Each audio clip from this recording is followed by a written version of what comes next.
Muchas gracias primero a la embajadora por su presencia que me honra. Segundo, a esta institución que amo. Debo decir que amo esta institución. Pasé 4 hermosos años de mi vida aquí ejerciendo una coordinación académica y aprendí a respetar mucho la calidad académica de esta hermosa institución. Y bueno, el destino quiso y la invitación de Charlotte Grunberg y de Erika Jack que pudiera aportar aquí algunas reflexiones que me parecen de interés en un momento para el mundo y también para nuestro país, donde determinados valores se ven trastocados a una alta velocidad, todo parece que ocurriera más rápido, todo parece que fuera más evanescente, y bueno, y la idea es dar una respuesta a ese problema desde la cultura y desde la política cultural. Si ustedes me piden una hipótesis de trabajo sobre la cual, para poner sobre la mesa, para empezar a hablar en esta noche, esa hipótesis podría ser que en la cultura está la raíz de la riqueza y la pobreza de las naciones, y que cuando se producen los procesos como los que estamos viviendo de banalización cultural, pasa algo semejante a lo que Hannah Arendt analizaba también con la banalización del mal, ¿no? Ese texto maravilloso de Arendt a raíz de su análisis de los juicios a Eichmann, al criminal nazi, cuando ella descubre que en realidad no estamos ante un monstruo, un ogro, una persona que gozaba sádicamente con hacer sufrir y con exterminar, sino simplemente con un funcionario, una persona que había perdido su capacidad crítica y ética y que se había entregado a una tarea absolutamente aberrante y aborrecible, con naturalidad y con frialdad. Entonces, esa banalización en el ejercicio del mal tiene su correlato en algo que estamos padeciendo ahora y que lo padece Uruguay en grado sumo, que es la banalización en el ejercicio de la cultura. Primero que nada, compartir con ustedes esto que es un stencil. Este stencil fue realizado por estudiantes de comunicación de la UTU, de la Universidad del Trabajo del Uruguay, hace unos años, y cuando yo lo vi en las calles de Montevideo me fascinó tanto que bueno, que escribí columnas sobre este tema. Yo escribí en Montevideo Portal y escribí toda una columna sobre esto porque me pareció tan relevante esta imagen de Marcelo Tinelli apoyando su pie sobre un José Pedro Varela esposado.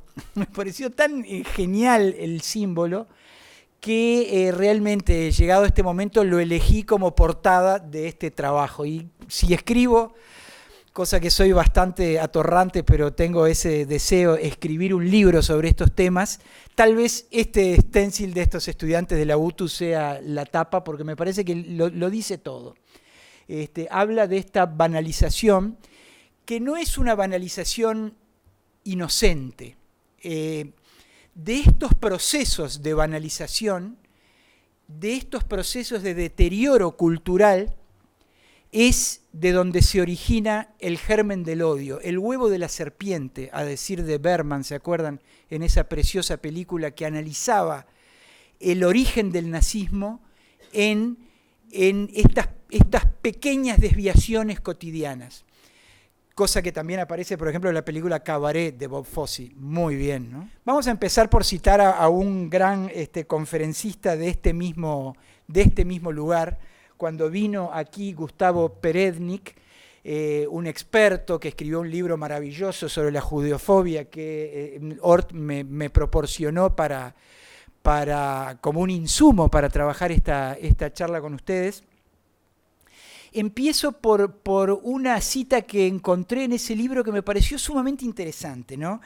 Él dice, un gran estudioso del proceso de judeofobia y de cómo la judeofobia trasciende el concepto tradicional del antisemitismo, concepto que él rechaza. Uno de los primeros ejemplos de cómo el odio fue paulatinamente sacralizado es la inocua fiesta del carnaval. A partir de 1466, los hebreos eran obligados a exhibirse y la muchedumbre se mofaba de ellos mientras participaban en carreras. 2 siglos después, la práctica humillante se canceló y fue reemplazada por un impuesto que los hebreos debían abonar. Es muy interesante el proceso de ritualización que tienen todas las civilizaciones. En todas las civilizaciones se produce un proceso de ritualización muy importante que hace a la cultura y a la identidad de esas civilizaciones. Y cómo cuando se produce la discriminación, la xenofobia, la persecución del otro por ser diferente, también existen ritualizaciones. Y esas ritualizaciones implican un deterioro de las pautas culturales. Y entonces, quiero mostrarles cómo esta cita que encontré de Perednik tiene su correlato en un programa de televisión argentino muy popular del año 2008.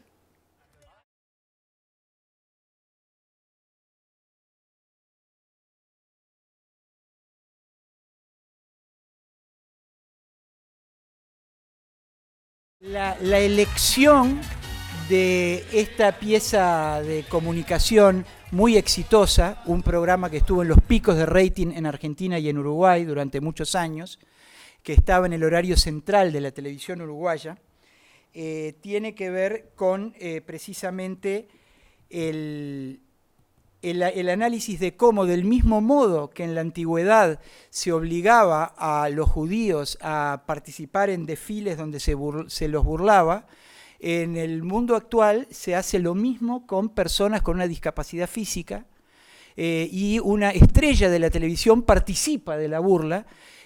Yo estuve mirando materiales y no quiero extenderme en esto, pero también Marcelo Tinelli tuvo por la misma época con estos mismos enanos un entretenimiento en el cual los hacía jugar al fútbol sobre un hielo, sobre una pista de hielo. Entonces ellos se caían, se pegaban porrazos y Marcelo Tinelli se reía y el director de cámaras encuadraba las carcajadas de Marcelo Tinelli y el rating explotaba.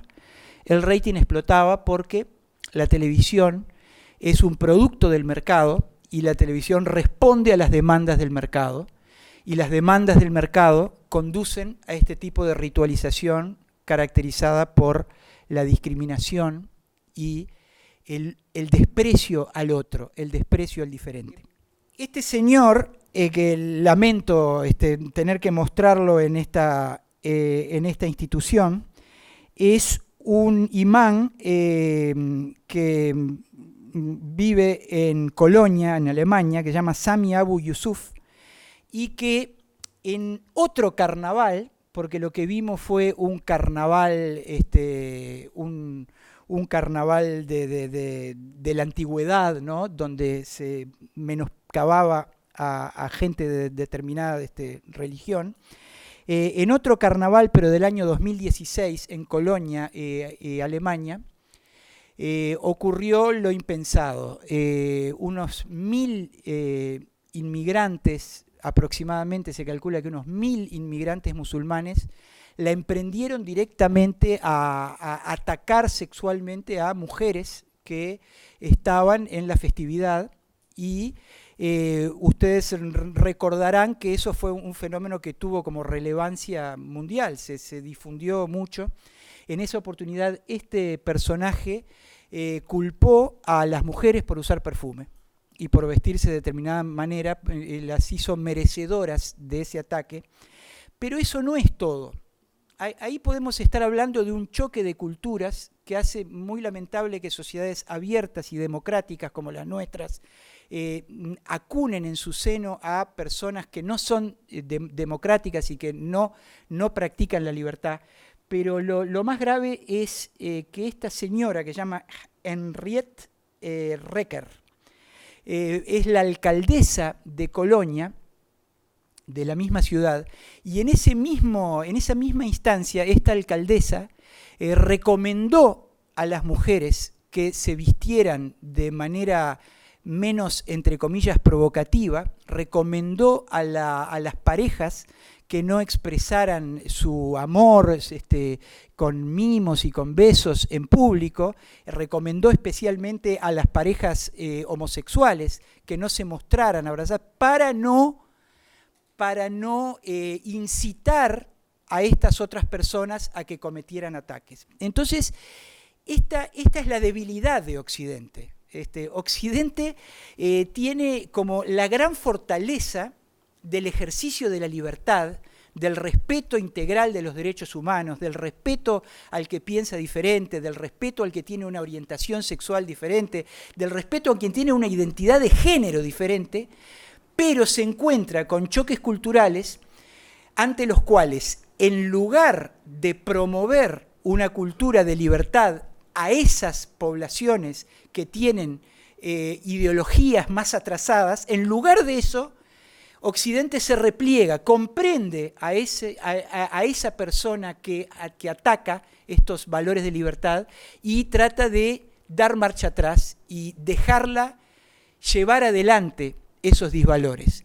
Esto tiene que ver con el relativismo cultural del que vamos a hablar en esta ocasión, pero tengo que ir a otra noticia antes, que es de anteayer. Esto lo habrán visto ya en las redes, el Ich trage, no sé cómo se dice en alemán, es el yo llevo, ¿no? Y, ¿cómo? Ich trage. Y bueno, y esto se debe, esta movida con ese hashtag, se debe a que un comisionado del gobierno federal en Alemania, a la vista de la cantidad de ataques judeófobos que hay en Alemania en este momento, optó por recomendar a los judíos que no usen la kipá en lugares públicos. Nuevamente, en lugar de defender la libertad y de proteger a las personas en el ejercicio de su libertad, lo que se hace es dar marcha atrás en los derechos conquistados para proteger a personas que atacan la libertad. Es una contradicción de Occidente que de alguna manera nos pone a todos en el desafío de cuál es el mundo, cuál es la sociedad que le vamos a dejar a nuestros hijos. Una sociedad pacata y asustadiza ante los totalitarismos, o una sociedad respetuosa de la libertad y de los derechos de todos. Es un gran tema. Quiero ir ahora, saltar a un tema, porque cuando hablamos de la discriminación hacia el que piensa diferente o hacia el que tiene una determinada religión, existe otro tipo de discriminación muy interesante que tiene que ver con la pobreza, y quiero centrarme un poquito en eso. Ustedes saben que hace unos días yo caminaba por una calle de la Ciudad Vieja en horario de oficina, en un día de semana, horario de oficina, toda la gente caminando apurada, y un señor muy sucio, estaba tirado a lo largo de la vereda durmiendo, en la calle Misiones, ¿no? Y vi algo que me pareció tremendo. Una muchacha que venía apurada como yo, por sus actividades profesionales, en lugar de bajarse a la calle, porque había mucho tránsito, optó por saltar por encima de este tipo que estaba durmiendo en esas condiciones y seguir su camino. ¿Y saben qué recordé? Recordé una filmación del gueto de Varsovia, que algunos habrán visto. Yo creo que debe ser de las imágenes más repugnantes que he visto en mi vida, donde se ve la busqué y me parecía innecesario mostrarla, sinceramente, ¿no? Pero se las cuento rápidamente. Se muestra el cadáver de una persona desnutrida, tirada en el medio de la vereda, y la gente con los abrigos que pasa caminando rápido y la elude y sigue su camino. Entonces me encontré con lo mismo, y si nosotros miramos esto no es el gueto de Varsovia, esto es Montevideo 2019. La cantidad de gente que está viviendo en la calle, tal vez por problemas psicológicos, tal vez por la incapacidad de las autoridades, tal vez por un respeto extraño a los derechos humanos que hace que se respete que una persona viva en las condiciones infrahumanas que se vive la intemperie. Pero bueno, por lo que sea, lo cierto es que estamos viviendo en nuestra sociedad dos realidades. Una realidad social que vive con determinadas condiciones normales y otra realidad social que está totalmente segregada y que nada estamos haciendo como sociedad para resolverlo. Y acá caigo directamente en esta señorita que ustedes habrán conocido porque vino de visita a Montevideo hace unos días. Se llama Mayra Arena y es una chica que proviene de un asentamiento precario de Bahía Blanca, en Argentina, que vivió en la extrema pobreza, que tiene muchísimos hermanos, padres desconocidos, y que ha sorprendido al mundo, se puede decir, porque ha dado un testimonio de lo que ella llama ¿qué tienen los pobres en la cabeza? Entonces, cuando ella analiza qué tienen los pobres en la cabeza, demuestra, entre otras cosas, que la manera como desde nuestra posición criticamos el comportamiento de los pobres tiene su explicación. Pongo un solo ejemplo. Nos critican que tenemos muchos hijos. ¿Y saben por qué? Porque hijos es lo único que podemos tener. Eso, los que trabajamos en labor social, aquí tengo a Agustín Eichenberg que trabaja conmigo en Colping, lo sabemos muy bien. Nosotros vamos a lugares donde lo único que pueden tener estas mujeres es sus propios hijos. Es lo único de valor para ellas. Y entonces por eso tienen muchos hijos, porque es la manera de devolverle al mundo la necesidad de tener algo. Es increíble, ¿no? Pero es duro y es así. Y bueno, y esta chica, entre otras cosas, da un mensaje muy importante. Les recomiendo que vean una charla TED que dio, ustedes pongan en YouTube, qué es lo que los pobres tienen en la cabeza y les va a aparecer. Entre otras cosas, esta chica dice algo muy interesante. Dice, en nuestra sociedad nos escandalizamos de muchas cosas, pero ya no nos escandalizamos de la pobreza. Y es eso, es esta muchacha que caminó por la Ciudad Vieja y le pasó por arriba al tipo que estaba tirado en la calle durmiendo, destruido. Y a uno le viene a la mente inmediatamente otro Uruguay integrado que tuvimos. Y recuerdo al extinto presidente Jorge Valle, cuando en algún reportaje televisivo contó que él iba al Liceo Público del Prado y que en el Liceo Público del Prado sus compañeros de banco eran el hijo de un profesional, él era el hijo del presidente, Luis Valleverres. Sus compañeros de banco eran el hijo de un profesional y el hijo del diariero. Y ese hijo de diariero y ese hijo de profesional siguieron siendo sus amigos hasta su muerte. ¿Por qué? Porque existía un Uruguay integrado. Un Uruguay que por todas estas razones se ha perdido, pero vamos a analizar por qué se perdió. Y acá me permito pasar de esta chica a este muchacho que es un amigo mío, un gran actor uruguayo, un gran clown, creo que es el clown más importante que tiene este país, por eso lo ven allí vestido de clown, que se llama Tito Prieto.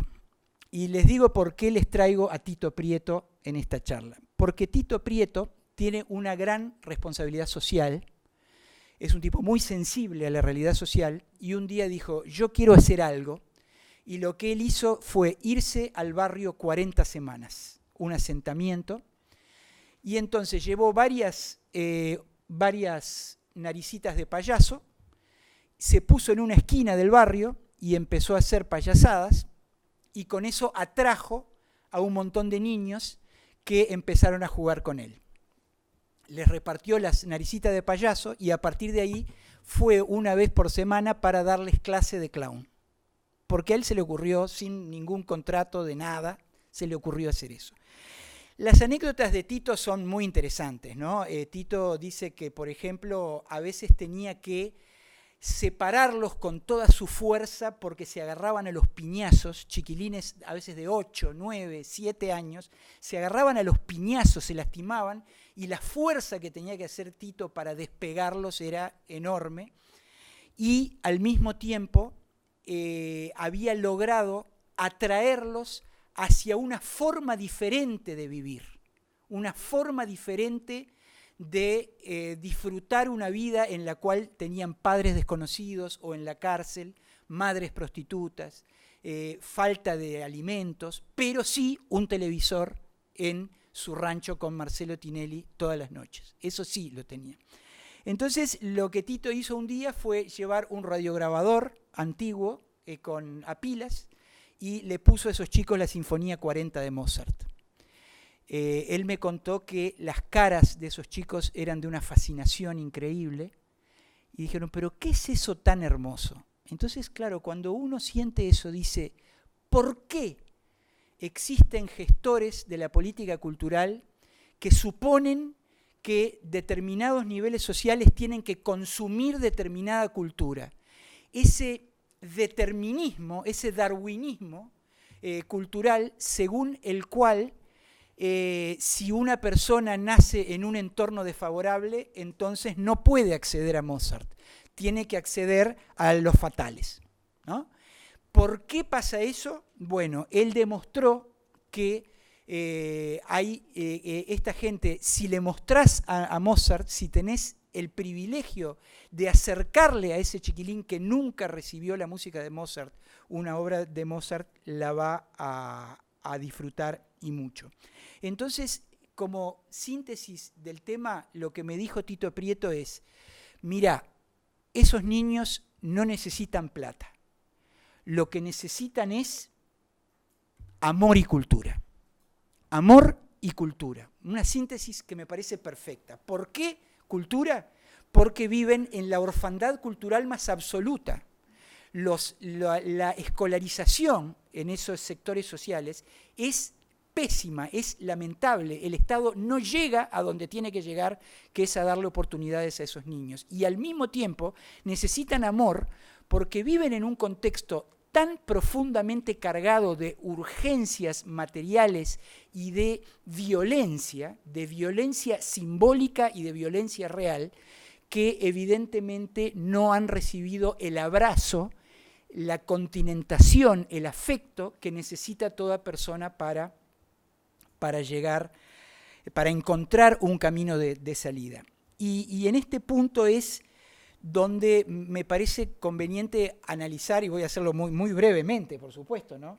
Determinadas taras que tiene nuestra organización social y cultural occidental, que tienen que ver con, por ejemplo, el avance cada vez mayor a partir de lo que los teóricos llaman la posmodernidad, de un relativismo cultural que se tradujo rápidamente en un relativismo ético. En realidad, todo está bien, todo es válido, todas las actitudes son respetables, porque todo es lo mismo. Ese vale todo que tiene que ver con el relativismo cultural ha provocado que se haya dejado de jerarquizar la cultura, que valga lo mismo Mozart que los fatales, y también que haya decaído y se haya deteriorado el humanismo. Hace poco yo escuchaba en una entrevista a un teórico de la educación que decía, nosotros en las aulas tenemos que enseñarle a los niños computación, porque ese es el futuro. ¿Para qué hacerlos perder tiempo con Lope de Vega? Juro que lo escuché. ¿Para qué hacerlos perder tiempo con Lope de Vega? Y yo desde mi casa, mirando eso por televisión, tuve ganas de agarrar el auto, ir hasta el canal de televisión y decirle, no es perder tiempo Lope de Vega. Lope de Vega es cultura humanista. Fuente Ovejuna es una obra que trata de la rebelión contra el autoritarismo. ¿Entendés? O sea que vos tenés que dejarte llevar por la poesía maravillosa de Lope de Vega. En esta institución, no aquí sino en la Escuela de Comunicación de la calle Uruguay, yo escuché una conferencia de Jorge Lanata, personaje que me resulta antipático por muchos motivos, pero fui y me pareció muy interesante una cosa que dijo que me pareció hermosa. Lleno de estudiantes de periodismo y de publicidad, ¿no? El auditorio de la calle Uruguay. Entonces, Jorge Lanata hizo, a ver, levante la mano quien lee de acá poesía. Levantaron 2 la mano, obviamente, ¿no? Y entonces les dijo, ustedes, ¿por qué no leen poesía? No, porque nosotros somos periodistas, somos publicistas, porque, bueno, un periodista, dijo Jorge Lanata, tiene que leer poesía porque eso lo va a hacer mejor periodista. Y un dentista tiene que leer poesía porque eso lo va a hacer mejor dentista. Y un picapedrero tiene que leerlo por la misma razón. Entonces, la pérdida del humanismo tiene que ver con este avance imparable de una combinación desde el punto de vista ideológico bastante loca, bastante ilógica, pero que ha hecho carne en nuestras sociedades. No digo solo Uruguay, también digo las sociedades de la región. Porque por un lado hay una especie de ultraliberalismo que hace que todos nosotros nos reconozcamos solo por la utilidad económica de nuestra vida. O sea, tenemos que estar permanentemente siendo útiles económicamente a nuestros propios intereses económicos, a los de nuestra familia y a los de la sociedad. Si no, no valemos la pena, no tenemos importancia. Pero por el otro lado, en las antípodas de esa posición que tiene que ver con el consumismo y con la acumulación de bienes materiales, en las antípodas está el marxismo, que en este país el marxismo empieza a pegar con mucha fuerza a partir de la generación intelectual del 45, recordemos, ¿no? Y después se expande a partir de los 50, hay todo como un gramscismo que se va apoderando de los poderes educativos de la universidad y que va ganando lugar en la sociedad, en la intelectualidad. Y ese marxismo justamente también parte de una teoría materialista. O sea, el materialismo histórico parte del mismo prejuicio. O sea, termina siendo una doctrina antihumanista que lo que promueve es la definición de las relaciones sociales a partir de las relaciones de producción. Entonces, ¿dónde queda el humanismo? ¿Dónde queda Lope de Vega? ¿Dónde queda Mozart? ¿Dónde queda el enriquecimiento espiritual y ético de la sociedad? Lo hemos dejado perder. Es el trabajo que más hizo José Pedro Varela en las últimas décadas del siglo XIX. José Pedro Varela trabajó para formar humanismo, para construir ciudadanos responsables, éticos. Yo fui de chico al Elbio Fernández y todavía hoy en el Elbio Fernández están las frases de Jerónimo Solés y padre que dice máximas que son morales, que dice: tenés que perseverar porque si perseverás vas a lograr tus objetivos.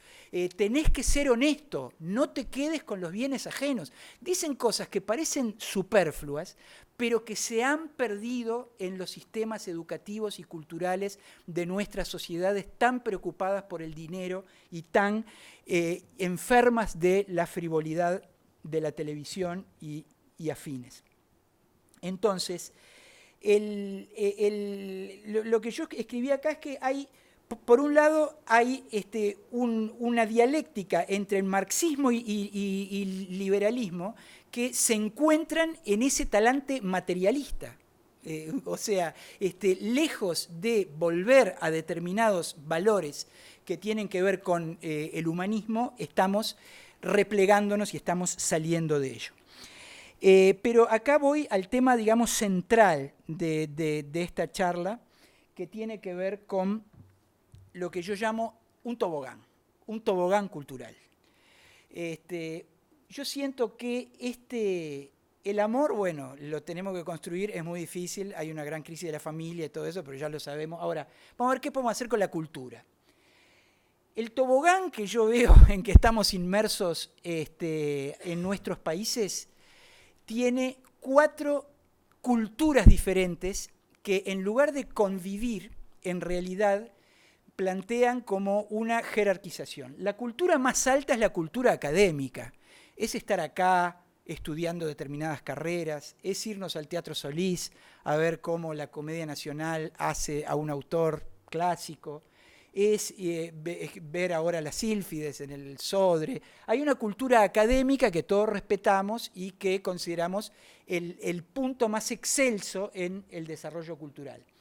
Pero un paso más abajo hay otra cultura que es la cultura popular, donde podemos ver un determinado producto televisivo, un programa de preguntas y respuestas, donde a través del entretenimiento nos encontramos con valores interesantes de cultura, de conocimiento, la vamos llevando, pero hay un escalón más abajo que va ganando poder, que es una cultura lumpen.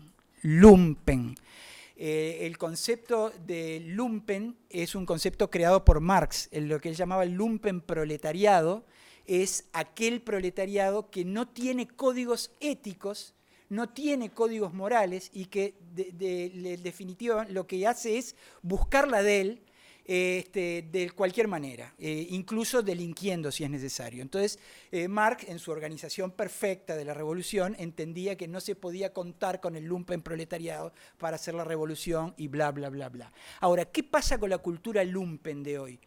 Estamos llenos de productos culturales como lo que acabamos de ver de Susana Jiménez, que están en la primera, en el horario prime time de la televisión, y que en lugar de significar un mínimo enriquecimiento ético, cultural de las personas que lo reciben, lo que apunta es a lo contrario, al embrutecimiento. ¿Sabían ustedes que la Intendencia de Paysandú contrató para la Semana de la Cerveza al conjunto argentino Damas Gratis? Damas Gratis es un conjunto argentino que canta Laura se te ve la tanga. Todas sus canciones son sexistas y además hacen apología de la violencia contra la autoridad. Una institución pública que pagamos todos los contribuyentes, en lugar de contratar a un grupo que signifique un enriquecimiento de la percepción y de la sensibilidad del público, contrata a Damas Gratis. Y como eso puedo citar 1000 ejemplos. Lo interesante del todo es que la cultura lumpen no está solo en los segmentos socioculturales más bajos de la sociedad. Error. La cultura lumpen está en los casamientos y en los cumpleaños de 15 de la clase alta del Uruguay, que participa del mismo entretenimiento con música de pésima calidad, letras de pésima calidad, estímulos permanentes al embrutecimiento en lugar del enriquecimiento cultural. Y bueno, y esto no es todo. Hay un cuarto nivel de cultura, que es la cultura narco. O sea, ¿cómo termina esto? Esto termina con lo que está pasando hoy en muchos barrios montevideanos, donde el Estado no llega adecuadamente, pero sí llegan los narcos a organizar esos estados. La última vez que Gustavo Leal derribó un montón de construcciones, de murallas, con cámaras de seguridad que tenía una banda de narcos en uno de los barrios, el barrio, los vecinos, salieron a la defensa de los narcos. ¿Por qué? Porque lo mismo pasó en Colombia y lo mismo pasa en Brasil y pasa en todos lados donde el narcotráfico se inserta socialmente por una razón simplemente económica, porque sabe que allí no llega el Estado y entonces utilizan la carne de cañón de los niños y de los adolescentes que ni estudian ni trabajan para convertirlos en potenciales asesinos, criminales, chorros, para sus organizaciones delictivas. Eso es así, todos lo saben, está hiperdiagnosticado, pero no hay medidas fuertemente correctivas para solucionar este problema. Debo decir, en otros países sí las ha habido, pero han sido muy diferentes. Ahora vamos a ir a eso. El prejuicio marxista es que todo en la cultura es relativo, toda cultura es válida porque es cultura. Entonces, cuando yo les digo es aberrante y atroz que un Ministerio de Cultura como el nuestro haga talleres de cumbia villera, como ha hecho, o haya propuesto hacer talleres de baile en el caño, como también se propuso, aunque no se concretó.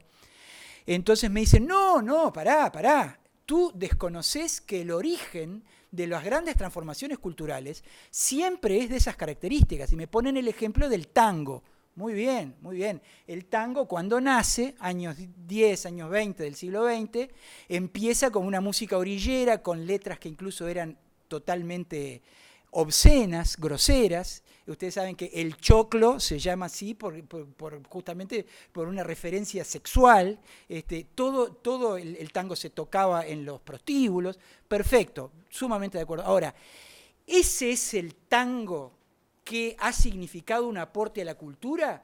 ¿O el tango que significó un aporte a la cultura es el de la maravillosa poesía de Homero Mansi, de Cátulo Castillo, de Virgilio Espósito, ¿no?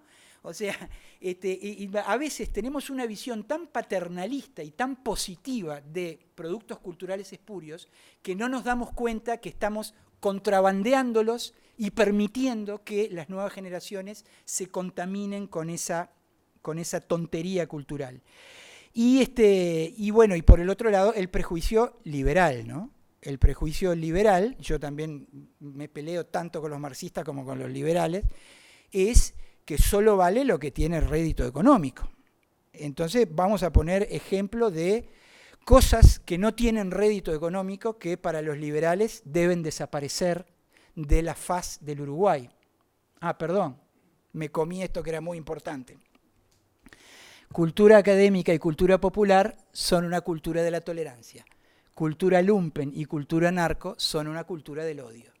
O sea, lo que hablábamos hoy de la banalización de la cultura como germen del odio está acá.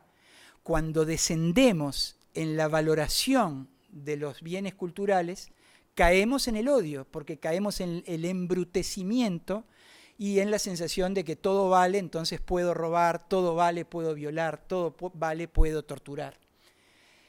Pero bueno, vamos a ejemplos de lo que los liberales quieren hacer desaparecer de la faz de la tierra en nuestro país. Este es un ejemplo que es Cinemateca Uruguaya.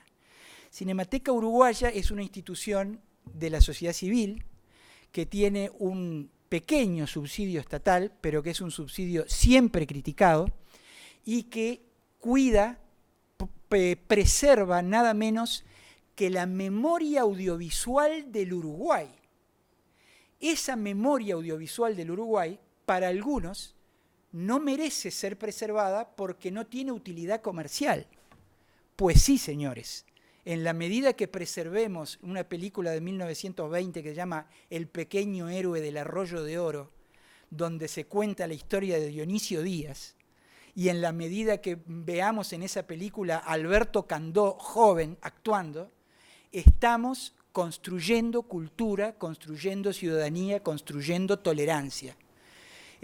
Aunque no dé un rédito económico. Pero hay más ejemplos. Esto es una imagen dantesca. Yo quería traer el video de esto. Yo estaba trabajando en un programa de televisión cuando se interrumpió la programación y me hicieron ver esto en vivo y pretendieron que yo aplaudiera cuando se implosionó, María se ríe porque se acuerda, cuando se implosionó el cilindro, todos aplaudieron en el estudio y las autoridades que estaban en una carpa al costado del cilindro, incluso creo que hasta se sirvieron copas de champán y brindaron, y se destruyó en un minuto un bien arquitectónico que fue un ejemplo mundial. Los que construyeron el Madison Square Garden vinieron a ver el cilindro municipal, cómo era el techo del cilindro municipal, para copiarlo, para hacerlo en el Madison Square Garden. Nosotros destruimos esto porque hay otras razones políticas que justifican que tirar por esto. Por si fuera poco, se ven muy bien ahí unos murales que son de reconocidos artistas plásticos del Uruguay, que hicieron esos murales después de haber ganado concurso de oposición con proyectos. Claudia Anselmi es una de ellas, no recuerdo el nombre de los otros, pero se echaron abajo los murales y vamos que es tarde porque no hay un respeto por el patrimonio cultural, porque había que hacer otras cosas con finalidad política. Cuando yo vi esto en las redes sociales, pensé que era un chiste, que alguien había hecho en Photoshop esto como una broma. Yo todos los días iba al Institut Pasteur, que era cliente mío en ese momento, y pasaba por Asimacos y apreciaba esa hermosa estructura arquitectónica y ese hermoso frontispicio todo calado. Y entonces esta gente, bueno, como era negocio, en 4 días lo demolió y pagó una muy pequeña multa que prevé la intendencia cuando se demuelen sin permiso los bienes. Entonces ahora hay una tienda cuadrada y está el tema solucionado. Bueno, esto no hace falta que se lo recuerde también, ¿no?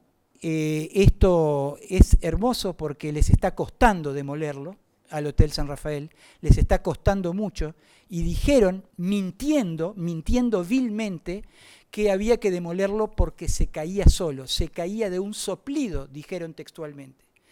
Pero estamos en un país donde una inversión de 450 millones de dólares, que yo sé que es una alta inversión, permite a las personas hacer lo que se les dé la gana, cuando debería existir un Estado que le dijera al señor que invierte 450 millones de dólares que tiene que invertirlos refaccionando este bien, que es un bien patrimonial, que está identificado con la mejor tradición cultural del Uruguay, con festivales de cine a donde vinieron Ingmar Bergman, Federico Fellini.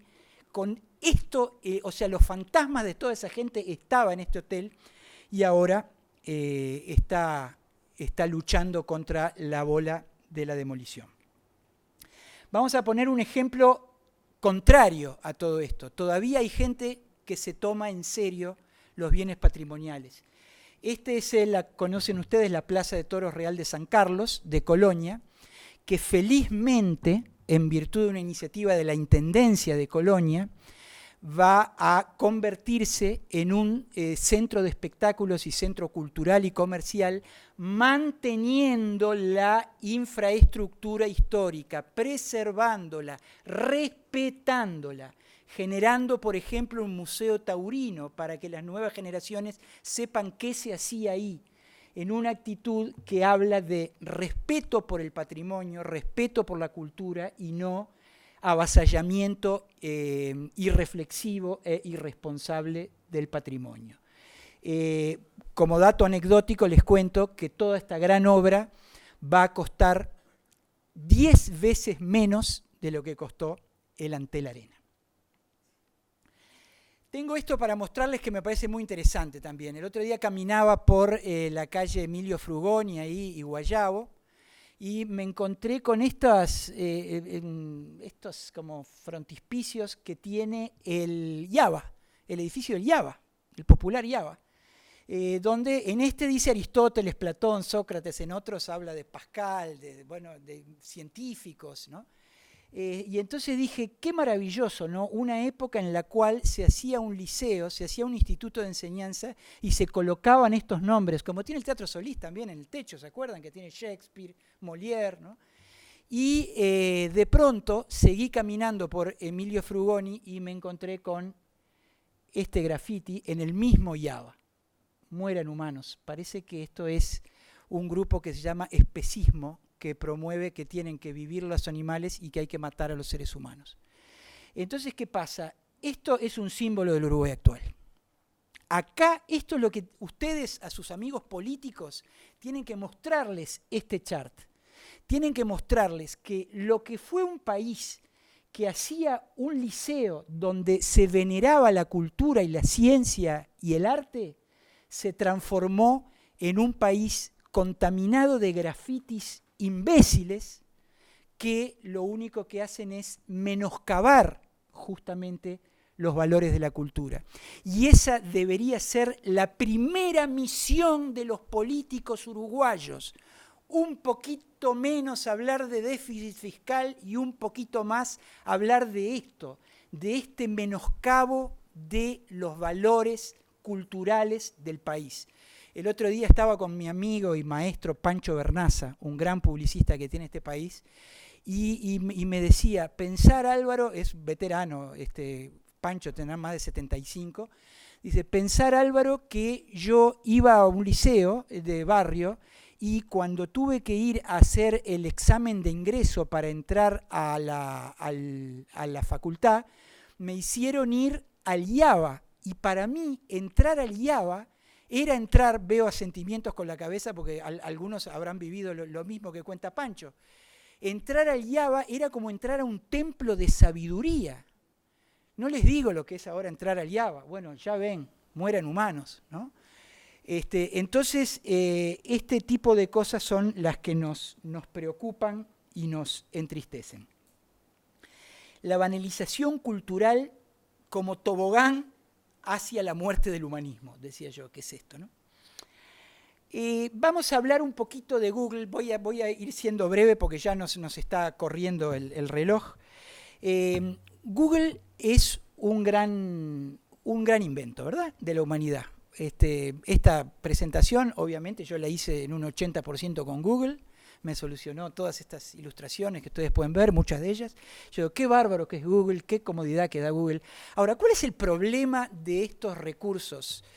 El problema de estos recursos tiene que ver con los famosos algoritmos. Pasa sobre todo con Facebook, con Instagram. ¿En qué significan estos algoritmos? Existen mecanismos por los cuales, si yo consumo en Google y en Facebook mucho arte, entonces, naturalmente, lo que me va a mostrar la red a mí es arte. O sea, identifica lo que a mí me gusta y me da más de lo mismo.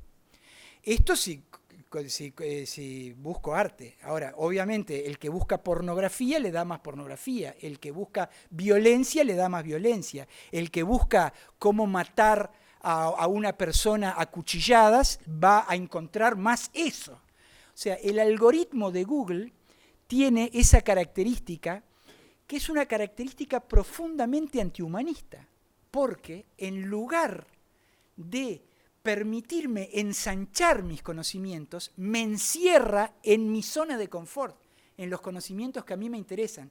Y vamos a contrastar esto con una realidad que vamos a ver más adelante, que tiene que ver con el bono cultural, pero lo dejo para después. Quiero plantear esto como un problema que se suma a lo que está pasando hoy con las redes sociales, los trolls, los bots, que todos ustedes conocerán, que cómo se distorsiona el pensamiento, la decisión de la gente, las fake news, todo ese mundo espantoso que nos rodea y que tiene que ver con la falta de libertad.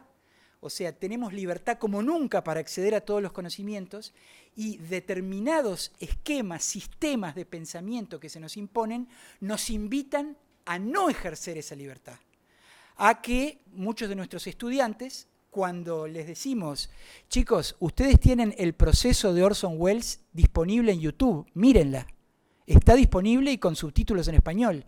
Y lo que miran los muchachos a veces es como un nenito le muerde el dedo a otro nenito y el nenito llora, o los dos leoncitos que juegan. El punto siguiente tiene que ver con esta obra preciosa que se llama Hylas y las ninfas de Waterhouse, un pintor inglés, que fue descolgada de la Art Gallery de Manchester debido a que se consideraba que esta pieza era sexista, esta obra. ¿Por qué? Porque hay un hombre dominante, heteropatriarcal, uso comillas, ¿no?, en el medio, y todas las mujeres desnudas, bellas, rendidas a sus pies. Entonces hubo una señora gestora cultural que entendió que había que descolgar este cuadro porque este cuadro promovía el sexismo y el machismo. Una de las crisis más grandes que está teniendo no solo nuestro país, sino todo Occidente, es la de la literalidad. Hemos perdido la capacidad de comprender la complejidad de las obras artísticas y pretendemos convertir a las obras artísticas y a los productos culturales en meros ejemplos que nos permitan enseñarnos ideas básicas. Entonces, menciono rápidamente algunos. Carmen de Bizet, como ustedes saben, termina con el señor que mata a Carmen, ¿no? Pues bien, un director de ópera italiano entendió que eso era promover la violencia de género. Entonces cambió el final de la obra. Hizo que Carmen mate a su amante. Y todos contentos. Entonces, bueno, la ópera fue otra, pero no importa porque había que ser literal y pensar que íbamos a combatir la violencia de género si le cambiábamos el final a una ópera. Genial, ¿no? Otro ejemplo que tiene que ver con violencia de género, acá, Uruguay. La Comedia Nacional hizo el año pasado Otelo de Shakespeare y me contaban mis amigos de la Comedia Nacional que generó una enorme polémica el final de Otelo, porque Otelo mata a Desdémona, estrangula a Desdémona. Entonces venían los colectivos feministas y no sé qué y decían, pero ¿cómo es posible que ustedes arriba de un escenario estén promoviendo la violencia de género? A esto hemos llegado con la literalidad, cuando nos damos cuenta que el propio Shakespeare es el primero en denunciar a través de este acto de violencia esa realidad.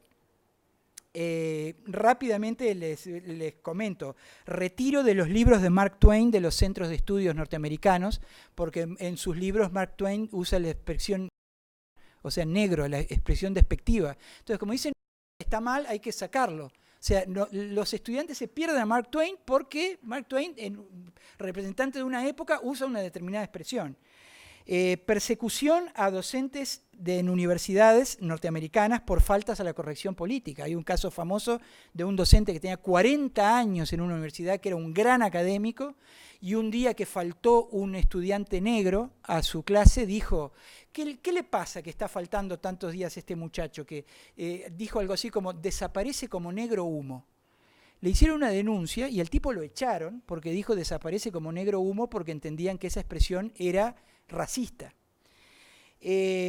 Lo que hacen las editoriales, ahora esto se los cuento rapidito porque es muy gracioso. Las editoriales norteamericanas empezaron, y ahora ya está en todo el mundo, a contratar unos señores que llaman sensitivity readers. Y estos lectores de sensibilidad están corrigiendo la libertad creativa de los escritores. Un absurdo estúpido, pero que se está imponiendo en el mundo de hoy. Reprogramación mental a un señor que organizaba en Uruguay, en la Plaza Fabini, unos bailes de tango y que se enojó porque dos chicas bailaban. Entonces la Intendencia de Montevideo no solo le prohibió hacer esos bailes de tango, sino que además lo mandó a unos talleres para que aprenda que debe respetar las opciones homosexuales. Bueno, una reprogramación tipo program, no sé. Subsidios a obras que tengan determinada temática sobre la lucha de clases y otras cosas en la Intendencia de Canelones. Prohibición reciente de simular fumar arriba de un escenario, porque según algunos médicos parece que si yo simulo fumar con un cigarrillo apagado, también estoy haciendo promoción del acto de fumar. Entonces, bueno, esto es terrible, pero hay maneras de resolver este progresivo avasallamiento de la literalidad y de la corrección política pueril en la libertad creativa y en la libertad de pensamiento y en la capacidad de crítica y de autocrítica. Acá hay un buen ejemplo. Vamos a ir a lo bueno. Estos enormes edificios son uno de los parques biblioteca que el gobierno colombiano construyó en la ciudad de Medellín como combate al narcotráfico. Hubo dos maneras de combatir al narcotráfico en Medellín. Con una represión absoluta y total, entraron a matar, porque la guerra con el narcotráfico no es fácil de ganar, pero hubo otra cosa. En los lugares más afectados por el narcotráfico, donde había chicos que ni estudiaban ni trabajaban y que en su ocio eran fácilmente captados por las bandas de narcotraficantes, hicieron estas enormes edificios. Esta es una imagen interior donde pusieron bibliotecas, salas de teatro, salas de cine, talleres de artes plásticas, de música. Y los chicos estaban abiertas las 24 horas. Y esos chicos que deambulaban por las calles sin nada que hacer, entraron a estos lugares y tuvieron acá la posibilidad de escuchar una conferencia, ver a un actor haciendo un stand-up, mirar una película de Chaplin. O sea, esto modificó la realidad sociocultural de Medellín. ¿En base a qué? A una poderosa inversión en cultura.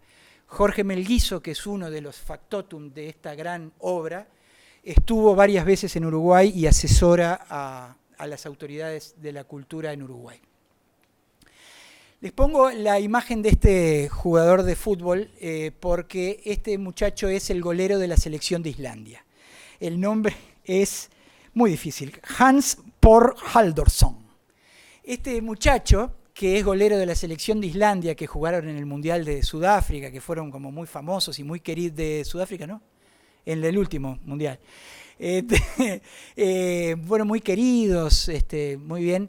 Es una demostración de algo que pasó en Islandia, que no había pasado todavía en ningún lugar del mundo. Lo cuento muy brevemente. En Islandia, una sociedad pequeña de unos cientos de miles de habitantes, tenían el problema de que todos los sábados de noche los adolescentes terminaban tirados borrachos o consumiendo cannabis en las esquinas y la gente que caminaba tenía que andar como las chicas de la ciudad vieja, andando entre adolescentes tirados borrachos.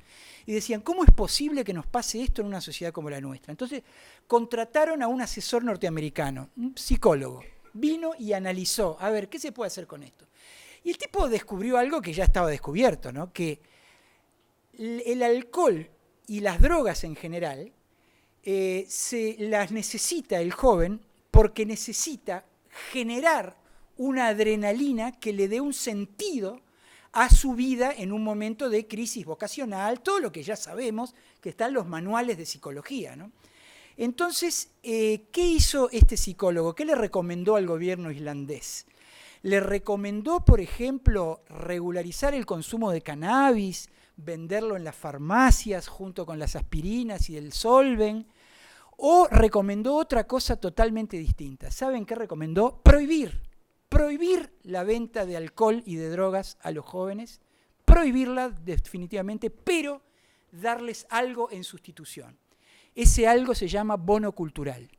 Cada joven en Islandia, desde hace 30 años, es desde los años 90 en realidad, tiene a su disposición un bono que le permite acceder o a clases de algún instrumento musical, o de danza, o de teatro, o de taller de narrativa, o a un club deportivo, a hacer deporte.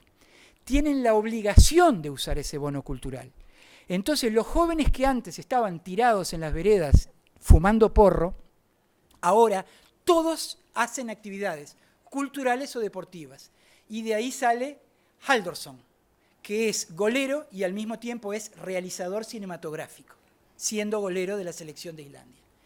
Y entonces, lo que inventaron con esto y lo que descubrieron fue que bajaba radicalmente, bajaba a una tercera parte el consumo de los productos adictivos y los jóvenes encontraban un nuevo camino para desafiarse a sí mismos su creatividad y su entereza física, para el caso del deporte, y además generaron todo un mercado de enseñanza de la cultura justamente subvencionado por el gobierno. Entonces fue un verdadero carambola a tres bandas que le hizo mucho bien a ese país. Se implementó también en Italia y lo está implementando Macron en Francia con una salvedad muy importante. Vuelvo a lo que les contaba de Google. Mientras las redes sociales generan los algoritmos para que yo vea solo aquello que a mí me interesa, lo que inventó la gente de Macron en Francia, pobre Macron, ahora luchando contra los chalecos amarillos, esa horda de locos desideologizados que protestan y terminan robando los iPhones de las casas de electrodomésticos, Macron inventó que ese servicio del bono cultural fuera a través de una app en el celular, donde el muchacho entra al app y se encuentra con ofertas culturales, tanto espectáculos como talleres, como cursos, como lo que quiera. Pero ¿qué hacen? ¿Cómo hacen el algoritmo? Lo hacen exactamente opuesto a lo que hace Facebook. Si el muchacho tiene predilección por la música clásica, la app le ofrece propuestas de rock and roll y de jazz. Viceversa. Si al muchacho le encanta el teatro contemporáneo, la app lo que le ofrece es Shakespeare y Molière y Chekhov. De manera tal que ese algoritmo invertido lo que logra es ensanchar la capacidad de disfrute y de crecimiento cultural de las personas en lugar de comprimirlas. Todas estas medidas se pueden hacer, tenemos que hablar con los políticos para que las hagan, y estas medidas redundan directamente en lo que hablábamos al principio. Al principio hablábamos de que el odio de clases, el odio hacia géneros, el odio hacia religiones, creencias, se origina en la ignorancia y en la falta de apertura mental a la cultura universal. Nosotros tenemos la obligación de hacer realidad una frase muy simple que escribió un amigo mío, que fue alumno mío aquí en esta institución, se llama Rafael Freund y es el hijo del comerciante sanducero David Freund, vilmente asesinado por un crimen de odio, aunque tontamente ciertos peritos dijeron que se trataba de un problema psicológico del asesino, de un asesino que usó el mismo modus operandi que usan los lobos solitarios que matan gente en Medio Oriente, en Europa y en todo el mundo. Rafa Freund, cuando es asesinado vilmente su padre, escribe este tuit: el odio se combate con luz. Vean si esta no es la mejor síntesis para cerrar lo que estamos hablando. La luz del conocimiento, la luz de la cultura, la luz del espíritu crítico, la luz de la ética, la luz de valores que están ausentes mayormente en las políticas culturales del país y que tienen que volver a estar presentes para justamente para eso, para sofocar el odio que viene creciendo de esta manera en nuestra sociedad. Hasta acá llego y con mucho gusto escucho sus preguntas.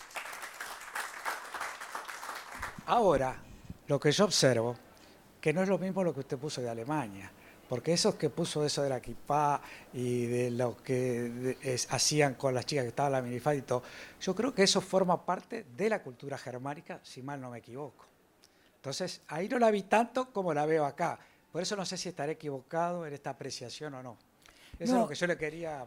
Yo siento que, desconozco los parámetros, la idiosincrasia del pueblo alemán como para abrir opinión sobre eso, pero me recuerda una amiga mía, escritora ella, una persona muy culta, que me justificó los crímenes de Tiananmen en China, porque diciendo, bueno, eso forma parte de la cultura del pueblo chino, que se mate a los estudiantes de un tiro en la nuca por protestar contra el régimen, no es lo mismo que la civilización occidental.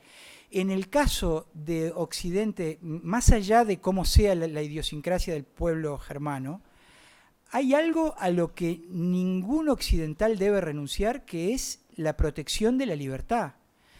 O sea, si nosotros le decimos a un sector de la sociedad que es pacífico y que pertenece al pluralismo de la sociedad, no hagas uso de tus ritos, no muestres tus ritos para protegerte, estamos dando un mensaje de vasallaje ante el autoritarismo. No está bueno, es la misma autocensura de la época de la dictadura, cuando decían, no, mejor no nos metamos con este tema porque podemos enojar a los dictadores. Es en ese sentido que digo, desconozco la otra parte, pero ¿qué pasa? Este choque de civilizaciones que pasa con el islamismo fundamentalista, hagamos esa aclaración, ¿no?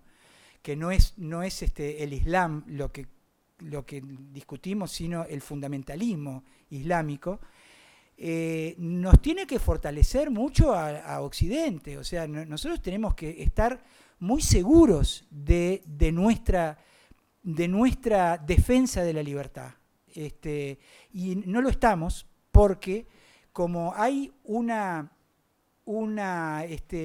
base ideológica marxista tan acendrada en nuestra sociedad desde los años 50 del siglo pasado, tendemos a confundir y decir, bueno, no, si los islámicos cuestionan la cultura occidental es porque cuestionan el capitalismo y está bien, son nuestros aliados en esta lucha contra el capitalismo, y esa tontería hace que las clases intelectuales muchas veces se entreguen, terminen. Bueno, yo he escuchado, señores, he escuchado aplausos a los que derribaron las Torres Gemelas, los he escuchado en el ambiente intelectual, o actitudes prescindentes de los terroristas que decapitaban, creo que ahora paró eso, decapitaban periodistas a cámara de ISIS, todas esas locuras. Yo he escuchado gente que lo defiende desde una posición occidental. Entonces,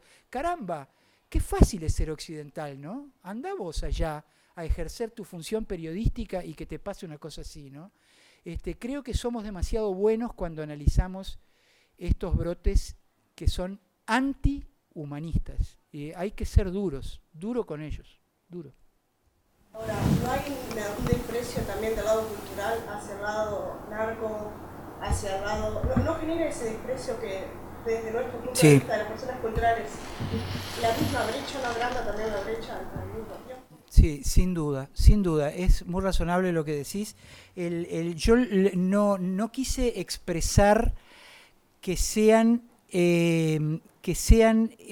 factores, es el tobogán aquel, ¿no? No quise expresar que sean dos mitades enfrentadas entre sí, al revés. Yo creo que es un proceso natural en el que todos caemos por ese tobogán. Sin darnos cuenta nos vamos perdiendo nuestra humanidad, nos vamos acostumbrando a la barbarie. Creo más por ese lado, más que por un enfrentamiento entre las dos culturas. Creo que lo que estamos es con las defensas de la cultura académica muy bajas que hacen que caigamos con una gran facilidad hacia las expresiones espurias de la cultura y aceptemos todo. Eso es muy claro en los gobiernos progresistas. O sea, los gobiernos progresistas tienen mucha comprensión hacia estos fenómenos malos. Y ojo, cuando hablo de la cultura narco y la cultura lumpen, no estoy promoviendo la censura. Yo no digo que el Estado tenga que censurar a nadie. Lo que tiene que hacer el Estado es contrapesar, tener una política activa de llegar con las expresiones más jerarquizadas de la cultura a los sectores populares, para que esos sectores, como los chiquilines de mi amigo Tito Prieto, que escucharon por primera vez a Mozart, digan, esto también existe, Shakespeare también existe. Vos sabés que hay una anécdota muy linda que me contó Roberto Jones, el gran actor uruguayo. Yo estoy a las antípodas de Fidel Castro, por supuesto, no hará falta que lo hagan notar. Pero hay una anécdota de Fidel Castro que habla muy bien del origen, que cuando empieza la revolución, manda a un grupo de teatro a recorrer pequeñas aldeas cubanas donde nunca habían ido el teatro, y le pide al director, que era un director uruguayo, Hugo Ulibe, que lleve 3 obras. Entonces, una, Hamlet, otra, una obra de Ionesco, y otra, una obra de un autor cubano contemporáneo que hablaba de la problemática de ellos. Entonces, Fidel le dice, Hugo, hacé una encuesta al final y decime qué les interesa más a estas personas que nunca en su vida vieron teatro. Hace toda la gira Hugo Ulibe y cuando vuelve le dice a Fidel, la que gana por muerte es, ustedes dirán, la del autor cubano, no, la del príncipe, Hamlet. Les gustó Hamlet. Y nosotros, lamentablemente, trabajamos con gestores culturales que entienden que Hamlet no está al nivel de esas personas. Y ahí es donde está lo que vos decís. hay una cierta soberbia intelectual dirigista que dice, esto es para mí, pero no es para vos. Y así estamos como estamos.